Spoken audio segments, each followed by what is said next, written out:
bazala bami zitho, welcome to Umgosi noMagatsheni. I am uMagatsheni. Umgosi wethu namhlanje bazala bami zitho is about uVuyokazi Gcibeni and umntwana wakhe uMhlophekazi who is turning 5 years today, guys. uMhlophekazi firstborn kaVuyokazi noMpumelelo Mseleku. So uVuyokazi wakaGcibeni then uMpumelelo wakaMseleku. Guys, yesterday I did a video guys saying Umpumelelo didn't post uMhlophekazi on her birthday, but Umusa stated that the birthday is today, and even uVuyokazi said the birthday is today. They just did a party yesterday, which is understandable. Yesterday it was a Saturday.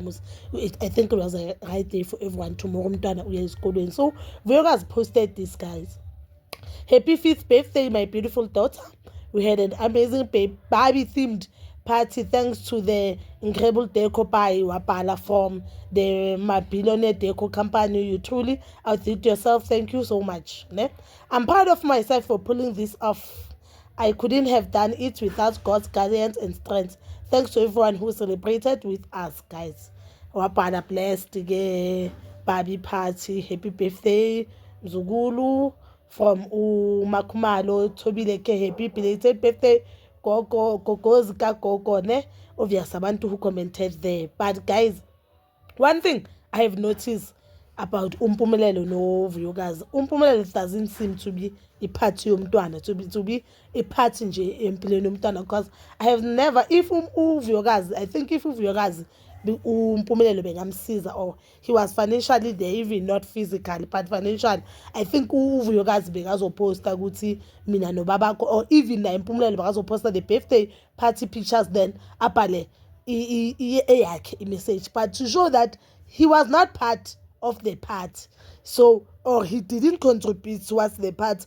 Uvele wazithulela. Yes, he did post umntana wakhe akukho umntana wakhe happy birthday Mhlophekazi with a sweet nyana message, but okunye kwe-party he didn't say much. I think it's because maybe he didn't know ukuthi uVuyokazi uyenza party, which is something sengiyamcabangela ngembeke ebuhleni, but it doesn't seem like ukuthi uMpumelelo usempilweni kaMhlophekazi noNzulu.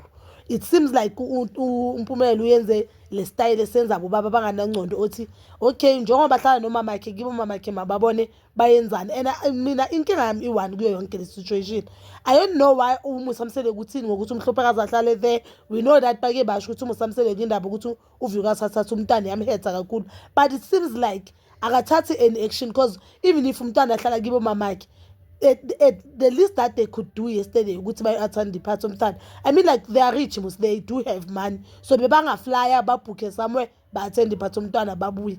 But they didn't see a need. And one thing I've noticed ngoMpumelelo, or I don't wanna put uTirelo because usase-girlfriend ne, uyavuma ukuthi ingane zakhe zihlukane as a man or as a woman enomntwana nje. If unomntwana nabantwana abahlukile ngabo babo ngabo mama, into emele uyenze as a parent ukuthi yenze sure ukuthi ingane zakho ziyazana as naye nabo sinebazana, yinto bomele ayifunde kubabakhe. But I guess it's something angayicabangi, and something ayiboni. And guys, remember, before nje silokhu sigcikana noMpumelelo, Umpumelelo is very young, and ama decision wathatha nje awathathisa upapa thinking uyayazi impilo. Mama yakhe umkhuzile but engathi akamameli. I'm looking forward for the season yengane zethu season 3 mhlambe ukhulile, but ushilo ukuthi yena there's nothing achintshile, usaqhuba yona inkani. Bazali bami zitho, that is all for now. Please comment down below, and please don't forget to like, subscribe, share, and hit that notification button.